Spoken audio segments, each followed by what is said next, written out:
And now, for a lawsome interview. Vanessa Ugatti dramatically shifts the thinking of accountants, lawyers, and consultants, enabling them to generate more revenue, have more time, and create more freedom by charging what they're really worth. This unique ability to bring out the best in people has evolved for her over many years of facing similar challenges, both professionally and personally, even questioning her own value. With over 10 years' experience, an international best-selling book out in the world, and an online presence that rightfully exudes expertise, it's only natural that Vanessa has found her way to the Lawsome podcast. Welcome to the show, Vanessa. Thank you very much. What a lovely introduction. Can you talk about your own genesis as a consultant? How did you encapsulate your personal struggles into your business model? I guess really I used my struggles, particularly as I was overcoming them, and share them with my clients. I find that's a really powerful way of showing people that they're not alone. And if I can do it, they can, because I had this challenge of charging really, really badly, really badly. I think also it came from the unconscious mind for me, which has been nudging me along and giving me information that I need. And it sounds a bit spooky saying that, but really that's the truth. It's been a very long journey and a process of unraveling wrong thinking. And that does take some time to do, particularly in my case anyway. And I've actually just recently this weekend written a 2,000-word biographical article, partly to help me see how far I've come. And then I'm going to publish that as well. But I've just sent it to 2 or 3 close contacts to see what they think first before I do it, because it's the next step. Revealing all. Vanessa bears all. I don't know, does that answer your question? Yeah, I think it does. And I think it's important to have a personal connection and say, look, I've been here. Because a lot of experts slide in with a bunch of information, but no context. And I think that's important. And I think it anchors the expertise you provide. You know, I think that personal experience of it gives you heart and soul and understanding, and then people really connect with you because they see you as genuine rather than somebody who's just reading out of a book and telling people what to do when they either don't have the problem themselves or they're not actually dealing with it themselves. So I think there's a bit of that heart that holds us back from asking for compensation or what we're worth. And so I was doing a little bit of research for this interview, and according to Bloomberg, 8 out of 10 entrepreneurs who start businesses fail within the first 18 months. So 80% just crash and burn. And I know that the reasons are myriad. It's not just one thing, but I know personally a few small business owners, and there is a huge hesitancy to paying themselves first. You know, I think that in business college, you know, you teach people how to make money, but you don't teach them how to ask for it. And I'm just wondering, you deal with this specifically. Where does this reluctance to get paid come from? Well, I think I think there's many different aspects to it, although some key ones. And I think in terms of lawyers, because we are talking to lawyers, aren't we? Yes. I can only speak for lawyers in the UK, but I'm imagining it's very similar in the States as well. Lawyers go to law school and they study law, and there's an awful lot for them to study. They don't spend an awful lot of time studying business or how to understand the way they think or how to manage people or any of that side of things. So First of all, there's potentially a lack of knowledge in what to do. And then secondly, there's false beliefs about money, your upbringing, the personality type you are, feeling sorry for people. You know, you were talking just a few minutes ago about heart. And if you're a person who's a very empathic person, somebody who likes helping people, and often people go into a particular profession because they want to help people. And that also is me. So because you want to help people, there's a part of you that says in your head, well, I can't possibly charge for that because I enjoy helping people. And part of it's unconscious. I mean, a large part of how we behave anyway is unconscious. So whatever those unconscious beliefs are, they then start manifesting.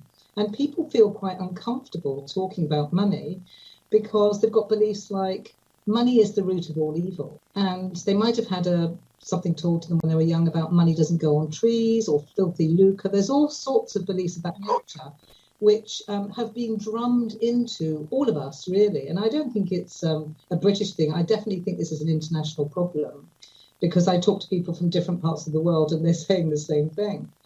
So it's a human condition. So if you think about it, if we as a human being are feeling something that makes us feel uncomfortable, what do we do with that? We actually move away from it.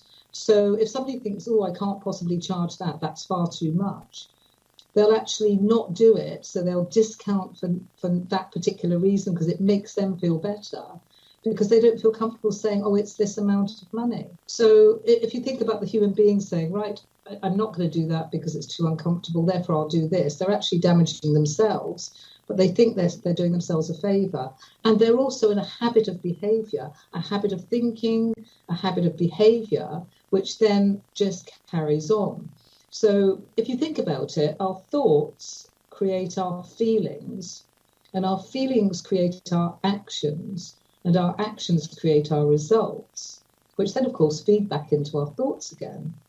So if you start with a positive thought, it's obvious you create a positive feeling, that you're likely to do a positive action, and then you're likely to get positive results, and that makes you feel positive again. But of course, if you start off with a negative thought, and of course beliefs are just thoughts that we've repeated many times, then that makes us feel uncomfortable, that makes us feel negative.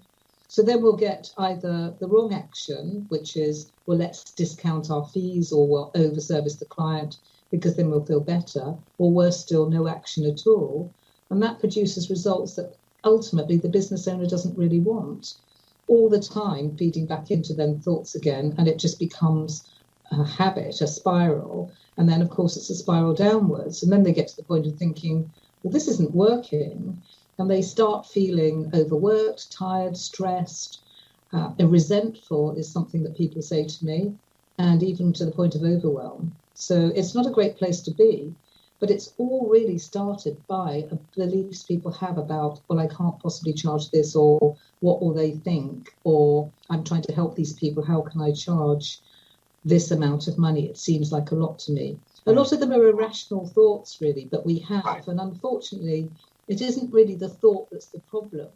It's the fact that we buy into it and believe it and act on it that causes the problem in the end.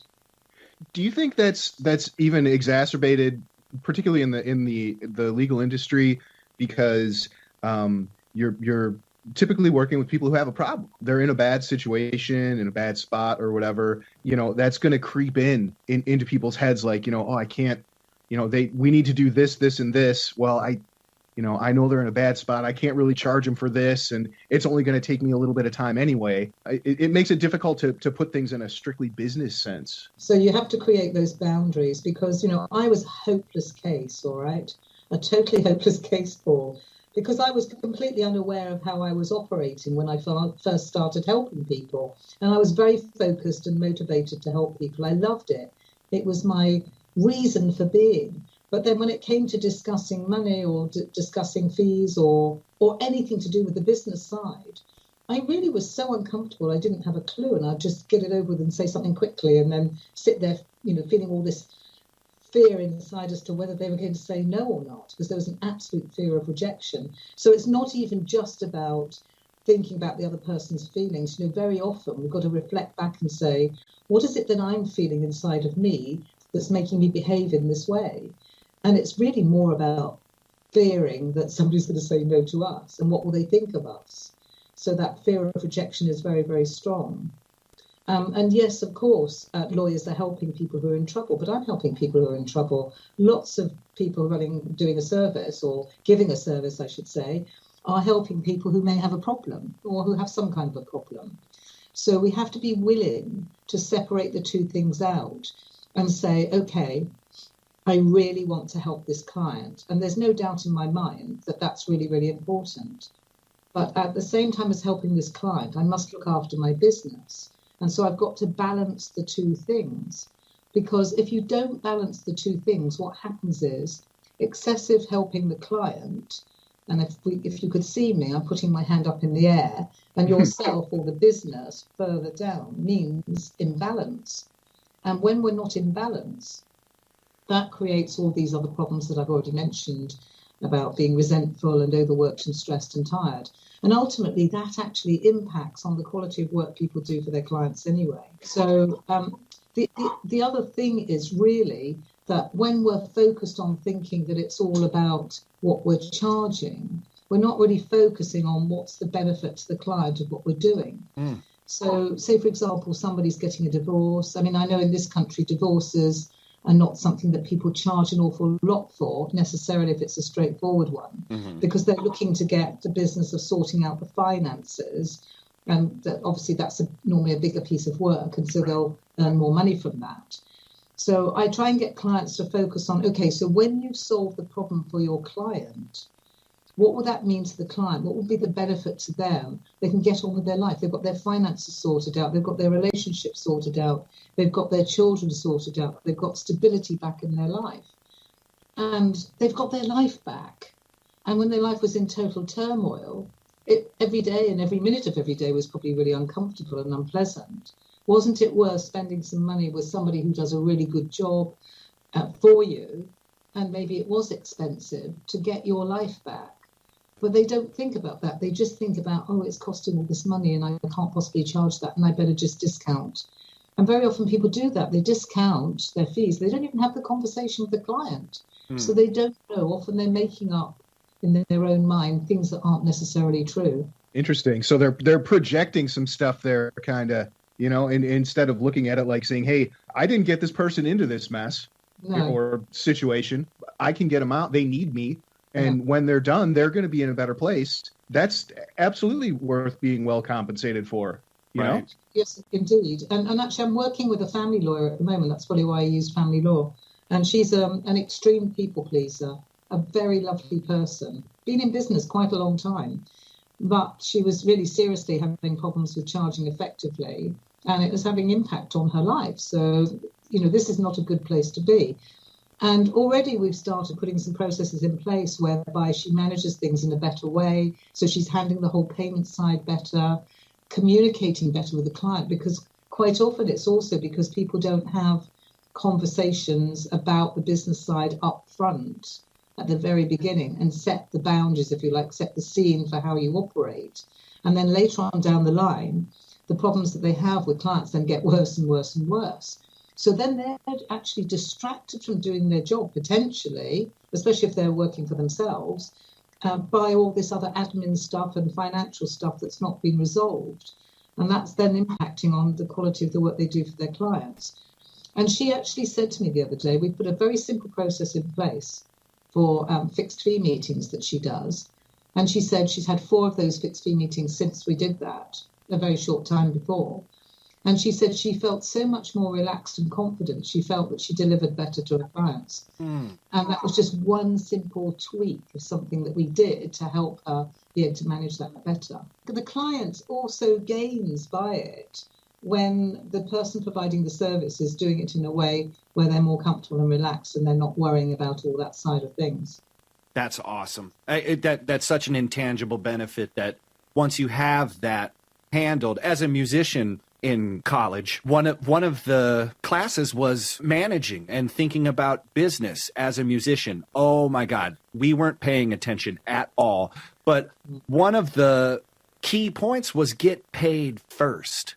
Get the check first, because then you can focus on playing music rather than thinking that I have to really like pull it out and then hopefully they'll pay me at the end. But it is that same kind of mentality. Handle that so you can use all of your brain power to focus and deliver the service. I know I've got a dreadful, dreadful sense of humour. I hope that your audience also have a good sense of humour, because when you were saying that, what popped in my mind was that's what prostitutes do. Exactly. Now, I'm not suggesting lawyers are prostitutes, or indeed I'm not one either. However, when you think about it, they're getting the business side of it out of the way, and it doesn't take any time at all, and then they're concentrating on delivering a service. Oh my God, I've never thought of that before until this moment. So you can bet your bottom dollar there'll be something going on LinkedIn. So look out for it. Okay, I will blog post. I will blog share. Post coming in hot. It was first heard on. It's a great point, really, because speaking like from the client side, I've had to use a lawyer for business and stuff, and nobody wants to get an invoice from your attorney that's 6 pages long, detailing out every single phone call. If you didn't know, I mean, I knew, but I'm saying like if you didn't know. So using that example as of your family law client who's a people person. I could see there could be a gray area, where she'd be like, well, this client called me and we were talking about this and that, but it wasn't really related to her case, so I can't really charge her. Like all of that just gets taken off the table. Like if you just explain everything right up front, you don't have to worry about it. There's no question about that. I think that's a really great point. Getting people to do that, though, because often people don't. They don't think about it. They'll respond to something. It's an automatic pattern. They've always done this, and then later on down the line, it's this is the situation I'm in. Now, there's something I have to reveal to you as well, is that there are certain personality types who've got the biggest challenge with this, that I've identified key characteristics, if you like. And I can tell you time and time again when I talk to people, if I say these characteristics, pretty well everybody that comes to me and I speak to, they've all got it going on. So, and of course, there were also characteristics that I have, stroke had, or overcome and managed. Mm-hmm. Because the other thing is that I also reassure people is that if they're working with me is that I don't turn people into monsters, because I don't want to change the nice aspects of my clients in how they operate with their clients, because that's part of their success in being able to actually be empathic and care about them. This is a great quality to have. So if you're one of those people who will be listening to this and you're a person who loves to help your clients, this is a good quality. So I'm not saying it's not. It's just about the balance of it. So the typical personality types are usually very conscientious people, which is a positive. They're also usually very good at what they do, and sometimes better than the average person, but they just don't really realize it. They're often and definitely people pleasers, and they've been used to being a people pleaser most of their life. And it's not just in their work that they're people pleasing, it's every aspect of their life. They're often quite sensitive people, and sometimes control freaks as well. But those key things of conscientious, perfectionist, very good at what they do, and people pleasing and sensitive, I see that time and time again. That's the challenge that they've got, because people will think, well, that's the way I am. And so they don't think they can change, or they don't want to because they're scared of becoming something at the other end of the spectrum. If you see it as a spectrum, though, like a line, at one end you've got, extreme people-pleasing perfectionists. The other end you've got arrogant, hard-nosed people who don't give a damn about anything, will charge you with absolutely no problem and probably rip you off. Right. Somewhere in the middle there, along that line, somewhere in the middle, there's a balance between those. And the balance is create value for your clients, charge effectively. So do you have like phrases or templates or something that people can use to help them advocate for themselves, just to help them get the feel of it? Or do you like any tips to encourage people to break out of that mindset and put on the business hat, if you will? Actually, funny enough, I talk about business. I talk about having hats and wearing different hats. And one of them, of course, is putting a business hat on. And then you can be putting a hat on for I'm the lawyer now, or I'm doing this now, whatever it is you're doing. So you've got different hats on. I haven't actually got many things written down, because when I'm working with clients, I tend to just come out with stuff. It made me think I must get some stuff written down.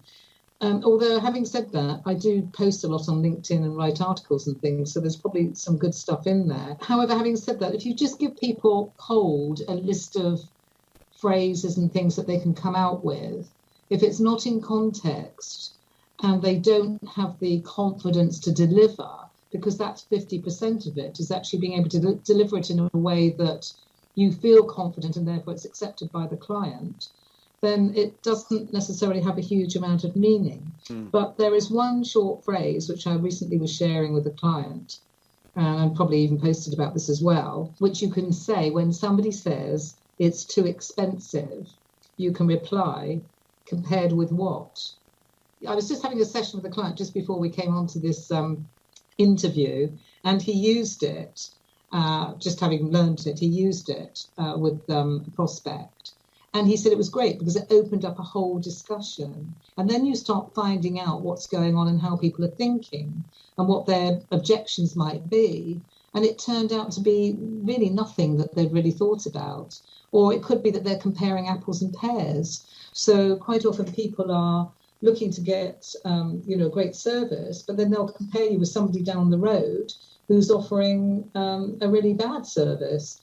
I don't know the names of cars in the States, but you can probably tell me. What's the top end range of a car? Lexus. And what's the bottom end? I don't know, Kia. Kia, Lexus. So, if you went to a Lexus dealer, you wouldn't expect to get that car for a Kia price, would you? With services, very often that's what's going on. People are looking for I'd say a Rolls-Royce service, but only paying a Kia price. So they're not comparing like with like. And so when you ask that question of compared with what, because it's an open question, you're getting people to then, or your prospects to then actually look inside themselves and say, well, why do I say that? And you can then have a discussion. And when you have a discussion, then you're in a position to be able to deal with any objections and things they've had. And you've got much more chance of being able to get them over the line, if you like, than if you just curl up and shrivel up when they say it's too expensive and go, oh, okay, goodbye.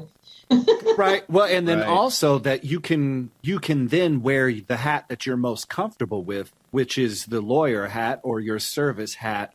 So you can bring it back to a part where you're comfortable in saying, look, this is the strengths, this is the benefit. So in your book, you have a proprietary formula, UV plus CV plus CD equals CW. I'm excited. I am horrible at math.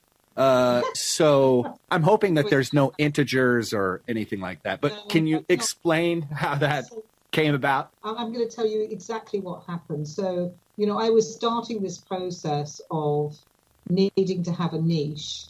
And I got signed up in a marketing program for coaches. And they said to me, you've got to have a niche, and ask some questions. And I wrote down some answers. And amongst the answers came the subject of value or worth. And at the time, I had absolutely no idea where that had come from. So, but they said, that's very marketable. So I said, well, you're the experts. I'll trust what you're saying, and I'll start looking into the subject. And this is exactly what happened. This is the true story. So I started doing that. I started going networking and talking to people and asking them about this problem of charging and whether people have this problem. And very quickly, I discovered that undercharging, discounting for no reason, and over-servicing clients was really commonplace, not just amongst lawyers, but amongst business people in general, particularly people selling services. And so I started looking at clients that I'd been working with, and I discovered I'd already been helping them on the subject. I just hadn't realised it. And then at that point, I turned the spotlight on myself and discovered the most revolting situation, and that I was worse than anybody else I knew. I was completely clueless. So at that point, I realised that, my subconscious mind knew exactly why it had chosen this niche, because I needed to learn it for myself, first of all. So then one night I was in bed, and it was, when you're half awake and half asleep, that quite nice sort of phase that you can be in. That's when your unconscious mind is very open and you're very relaxed. And this formula actually appeared in my mind when I was in this semi-awake state. And it was when I saw it, perceived it, or however you say it, I've never quite come up with the right verb, I thought, that's it, because I knew what it meant, and I knew it was correct. And all it means is understanding your value, plus communicating your value, plus comfortable discussing fees equals charging what you're worth. Really simple. But, everything is actually simple, but we as human beings make everything complicated. If people could just take one thing away from true worth, what would it be? You are worth it. I'll give you two things. And think before you speak, because the biggest problem that we have is that we react from our unconscious mind, because that's how we've always done it. So whatever we do, everything that we've learned is stored in the unconscious mind. It's not stored in the conscious mind. And so your expertise as a musician, or mine as a coach, or lawyers as a lawyer, is stored there. So everything is stored there. So all our beliefs, everything we've ever seen, heard, touched, tasted, and smelled, everything's stored in the unconscious mind or the subconscious mind. Mm-hmm. And so when we react to a situation, we're reacting from that content in the unconscious mind, which hasn't been looked at and by the conscious mind and said yes or no. So that's why I say think before you speak, because if you go with your automatic reaction and you've been used to undervaluing yourself, then you're going to get a result that you don't want. And although the formula is simple, it's not easy, because your value is also held, or your expertise is held in your unconscious mind. So it's become unconscious. The longer you've been doing something, the more unconscious it is. So to put it into your terminology in terms of a musician, say you see a concert pianist, a really professional, amazing concert pianist, when they play the piano, it looks so easy. Mm-hmm. And it probably is, actually, after all the amount of years that person has been practicing. But they had to do an awful lot to get to that point of this seamless, easy playing, running their fingers up and down the piano and making this music. And it's the same with a lawyer. They had to put a lot of effort and time into studying, learning, putting it into practice. But once they're good at it, a lot of times they can answer people quite quickly and easily, thus devaluing it, and devaluing it to themselves and also to their clients. So that's the fundamental thing, is actually being able to go back and say, okay, in order for me to be able to do what I do, what did I have to go through in order to get here? And also then once you understand that, and then you can start thinking, well, what's the value to the client of what I'm doing? But lawyers don't think like that, because you mentioned earlier on that when they're billing, they'll bill all the itemize, all the things that they've done, which are all the features of the work. And for most people, they're not really interested. They're interested in the benefits or the result of what they're going to get, the solution to their problem. Right. So they think in features, so they don't think in benefits. And features are boring for most of us. Not That's interested. great. That's awesome. It's actually thinking about what's the benefit. So think before you speak, know you're worth it, and think about what the benefit is to the client. Does that answer the question? Yes, and it's brilliant. I mean, coming from the marketing standpoint, advertising standpoint, all of that stuff I think is transferable. So this is advice that just doesn't go to the heart of charging. I think it goes to the heart of who you are and how you present yourself to the world. Absolutely. It's huge. To be honest with you, it's taken me a long time to even understand it myself. And also, more recently, I did understand that understanding your value is not just for people who are selling themselves. So if you take a law firm, they've got their fee earners, then they've got their support staff. They might be legal assistants or secretaries or whatever. So I say that everybody in the firm has a value, because everybody has a part to play. And if you can help your staff understand their value in the workplace, regardless of whether they're charging or not, and they feel that they have a value, then their performance will go up, because it can only do that, because they'll feel more motivated. They'll feel valued in themselves, and then other people valuing them too. So understanding your value is fundamental to all of us as a human being, because if we don't feel we have value, then our self-worth is low. And if our self-worth is low, we don't function properly. So coming back to the idea of value, is there something to giving stuff away to draw prospects in? It's not all about charging the right prices. What's your thoughts on giving things away? There's not a problem with that. So I think it's back to the whole thing of conscious versus unconscious. So if somebody's in an unconscious habit of constantly over-servicing clients, constantly discounting their fees because of what the voice in the head says to them, that's not going to work, because that's just going to cause them a lot of problems. If somebody consciously chooses to use a certain technique or a tool, and we have to as coaches. I've got my little book that's free. I've got a report that's free. There's a free webinar that's on my website. I'll give people a free meeting, a free strategy session. There's all sorts of things that they get for nothing. because you're moving them along to saying, yes, actually, I want to work with you. But they're consciously given. And you can also because if you're running your own business, for example, as a lawyer, or even within the firm, depending on what, how much responsibility you're given, right, you can make decisions as you go along and not necessarily do exactly the same thing for everybody. I know some lawyers do pro bono work. That's their choice to do that.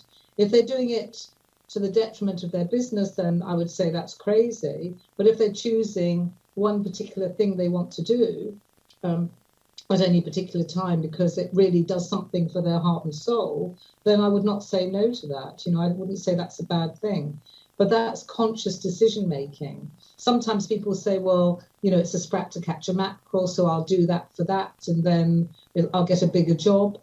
That's not necessarily true, because people might think, well, if that's what you're charging now, they expect you to continue charging like that. But you might want to give a little bit of advice. That's fair enough. A little bit of advice so you're demonstrating that you have a value. And I always say, but make sure people understand that's what you're doing. So you're almost saying, here's an answer so-and-so. That's how helpful is that to you? So you're reminding them that what you've done actually has a value, that it is helpful. So they're not just skirting over it and then forgetting about it. And I do this quite a bit in sessions when I'm working with clients, is actually say, look at the value of what we've done so far, because this is what you've got to remind them, because people forget very, very quickly where they were and how far they've come. So, even as a lawyer, I don't see why you can't do that at the end. Say, well, look, this is what we've achieved for you. What an amazing result we've got. You can always say we, so it doesn't sound like you're being big-headed. We've got, haven't we? Look at that. And they go, yeah, this is fantastic. And then you can say, well, who do you know who might need my services or something of that nature?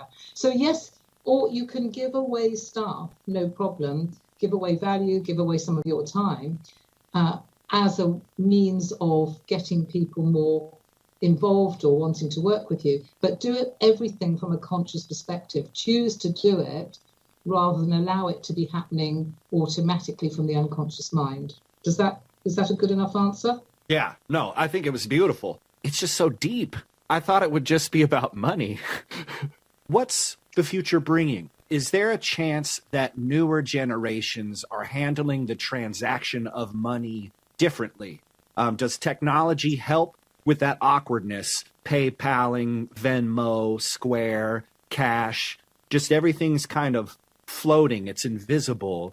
What's the future bringing? That's a challenging one. I think it depends on, whether people are actually having conversations with clients still or prospects still, or is everything going to be automated and done in a faceless way?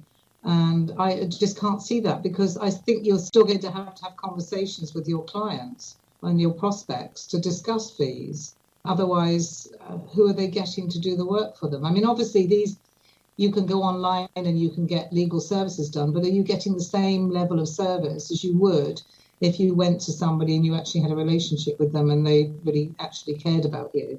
That's what I don't know. So whilst those tools might help, do you not still have to have those conversations? And isn't it the conversations where the problem lies? Yeah, right. Yeah, exactly. Right. And then where are you going to engender that trust? I mean, it's not going to be through a text message. It's going to be a handshake or kind of a helpful article or, it's going to be those warmer moments. Yeah, I actually think in some respects, and people talk about in this country about the millennials and, how confident they are, but I don't think that's necessarily the case with everybody.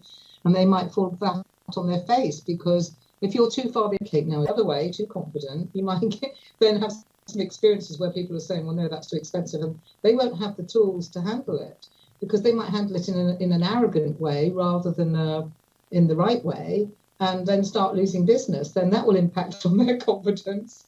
And then they'll realise they don't have the skills. I think it's quite concerning. I don't know in the States, but I'm imagining it's probably similar to here. But the way we communicate now has changed so much in my lifetime, because I'm not a youngster anymore, and that there's so much texting going on and chat rooms and so on that people can't actually write properly anymore, let alone know how to formulate intelligent conversations. Maybe that's not the case with lawyers, because obviously they're trained to be lawyers, so perhaps they can do that. But I don't necessarily think it would be easier. I think they can overcome the payment side might be easier, but not the discussion up front side. I think that still remains a challenge unless law schools start bringing people in to teach them how to do that. That's really, really well said. Yeah, because I think that people are looking towards social media as a replacement, maybe, for networking. Social media can start the relationship off, but then, anybody who's worth their salt in LinkedIn training, as an example, because I don't know much about the other social medias, I'm more into LinkedIn, will say to you that, get people off LinkedIn as soon as you can. Yeah. Because you want to get them into a conversation. That's what Rachel said. Yeah, Rachel Toms. We got you through her. Well, yes, because I saw her posting and I contacted you because I saw that she posted about it and I thought, oh, that sounds like fun. Let's go for that. The rules that we all grew up with of etiquette and being a human being, as much as things might change and youngsters aren't so bothered about things, in reality, they do remain. And, being able to look at somebody in the eyes and talk to them and listen to their voice and how they come across, you can't get that from sending an email or texting somebody. Those old things do remain. And I think maybe the youngsters have lost out, really, because they haven't necessarily had the grounding that, say, somebody like me had. I mean, I remember my father teaching me to shake hands, which, in the proper way, in a very business-like manner, because he was a businessman, he was in business.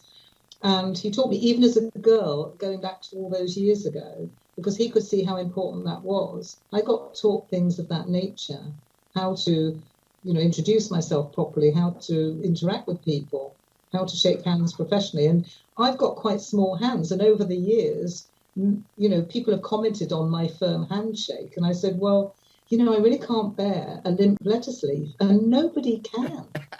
and if that lettuce leaf is coming through Twitter or whatever, it doesn't matter. It's still limp. In this last session with a client just now, I was saying about they've had some tricky things going on, which is great because it's all part of the learning. But go back to the client and make sure that understand that everything that you do when you're in inverted commas selling is for the benefit of the client. Everything. So when you go in with the mindset of, oh, I'm trying to get the sale and what will they think and will they say my prices are too high and, I'm putting all these boundaries in place. No, you're doing it to make sure that the service that you give your clients will be a good one and they're fully informed. And if you go in with that sort of attitude, then you're also willing to walk away if the client isn't the right client or they don't want to pay you or they're really just so price focused and nothing else. Then you can say, well, okay, that's fine. I'm happy. I've given you my price. This is what it is. And if that doesn't suit, then, I'm going to say, well, please feel free to go elsewhere. And sometimes reverse psychology works as well. So we have to get into a place of feeling confident in ourselves, very clear in our communication, and very happy and wanting to serve the client, but not to the point of being detrimental to ourselves. That's wonderfully put. Wrapping it up, how can people learn more about you, Vanessa? Well, I've got a website, of course, which is www.thetrueworthexpert.com. I'm on LinkedIn, and I don't think there's many Vanessa Ugattis. In fact, I don't know that I've found another one. If you just go into LinkedIn and look up Vanessa Ugatti, you'll find me. And, of course, you can access a copy of my book either via the website or via Amazon. Or indeed, get in touch with me via email, vanessa@thetrueworthexpert.com. You can get me through Skype as well. Cool. Excellent. I love talking to people. Do contact me. I'm very happy to talk to you. And I'd love to have some American clients. I really would. 10 questions we ask everyone. Here we go, Vanessa, with the cleverly titled 10 questions we ask everyone. Right. Number 1. What was the last book you read? Oh, I'm in the process of reading one. It's about assertive communication, but I couldn't tell you the title. All right. Number 2, what is your best habit? Meditating every day. Number 3, Facebook, Twitter, Snapchat, or none of the above? No, I'm a LinkedIn girl, really. I am Yeah. on Facebook, but I'm a LinkedIn girl, really. Yeah. Okay. Number 4, coffee or tea? Neither. Really? Whoa. Wow, that's the first time someone's ever said that. What? Water. Do you know, water is my favorite drink. Number 5, what is your favorite place? Well, I love France because I'm French speaking. So can I say France? Absolutely. There are no wrong answers here. Yep. Number 6, is Keanu Reeves a good actor? I don't think so. All right. Number 7, what was your first job? I was a bilingual PA. Number 8, what's a skill you have outside of your current of your current consulting that you incorporate into your work? Nothing's coming to mind because I think a lot of the skills that I use in what I do are an amalgamation of years and years and years of doing different things. Definitely. Yeah. Totally. Yeah, I get that. Number 9, what sites, blogs, or newsletters do you regularly check in with? Nothing regular, well, LinkedIn. Yeah. LinkedIn. Yeah. Okay.